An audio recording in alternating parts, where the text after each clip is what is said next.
অদ্ভুত জীবন, একটা দিনই কাটতে চায় না, অথচ টাকার জন্য বছরের পর বছর ফুরাইয়া যায়, চাহিদাই পূরণ হয় না।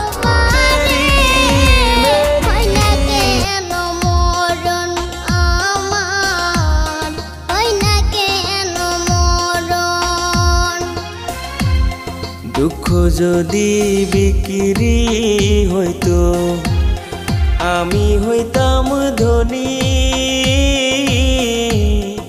আমার কাছে আছে সই গো দুঃখ নামের খনি, সই গো দুঃখ নামের খনি।